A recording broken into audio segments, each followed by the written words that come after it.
my family has lived here for 49 years. When we came here, we wanted to know what the story was about the lake. We were attracted to the lake, but I'm a physician, I've been in public health, and I was very interested in knowing about the water quality and what have you. And I learned that there was a group at Tufts College who met regularly about the lake. And so I went there and I went to their meetings, and it turned out that there was a junior faculty member in the Department of Chemical Engineering.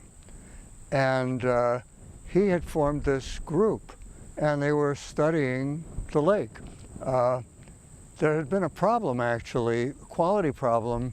The state used to stock the lake with trout for game fishing. And not long before we moved here, that program failed. The trout were dying. And so this Tufts group got involved in it to try to figure out what was wrong, and they discovered that there were excessive levels of ammonia in the water. And one of the master's students, she later had a great career with the Environmental Protection Agency. Her name was Nancy Hustvedt. She was a master's student, and she did a master's thesis on the lake. And she traced the ammonia all the way up to Wilmington, where there was a chemical plant at the very edge of the watershed. It was called National Polychemicals. And the ammonia was coming from them. They actually had a failed environmental barrier. They were dumping gypsum, which was a product of their chemical operation, into these lagoons. The lagoons were lined with plastic. And then when the lagoons filled up with gypsum, solid gypsum, they would take a backhoe and scoop it all out.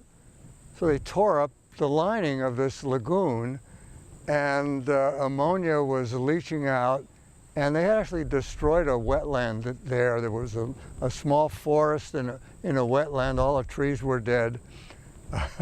And so one of the first things we did, that I did, is I started a newsletter. And in the newsletter, I brought out what was happening to the lake and what was going on about this chemical operation. I eventually met the CEO of the chemical plant, and he said every time our newsletter showed up, he would cringe when it came through his doorway when he was reading about it. And eventually the EPA caught up with them and caused them to abate this whole spill, ammonia spill. So that was one of the early activities. Then there was another master's student at Tufts who cataloged every single drain and outlet that was going into any of the tributaries of this watershed. There's the Aberjona River, and there's Sweetwater Brook in Stoneham, and everything was cataloged. So the Tufts people and the association then collected a lot of information on the water quality, and we began to be interested in land use and everything else. There were several very knowledgeable people early on, and one name, I don't know if you've heard it, is Herbert Meyer. Dr. Herbert Meyer was a World War I veteran of the French Army who was trained in chemistry and had doctorates and what have you. And he was encyclopedic. He read all of the technical studies, and he read all the transportation studies. He was involved in many committees, and he was a very early dynamo in the watershed association that we had. It wasn't organized as a charitable organization at that time. So I got interested in that, and I wanted to learn about watershed associations. There was a wonderful executive director at the Charles River Watershed Association. She'd been there a long time, named Rita Barron. And I learned a lot from Rita Barron about how you run a watershed association, what kinds of things you can do. Land use was very important, and transportation was very important. At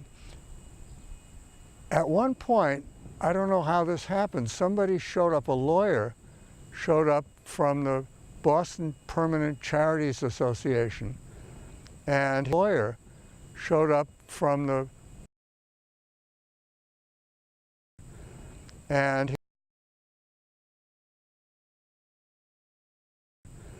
and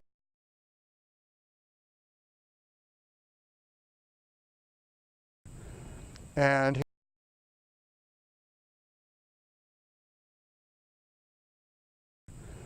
and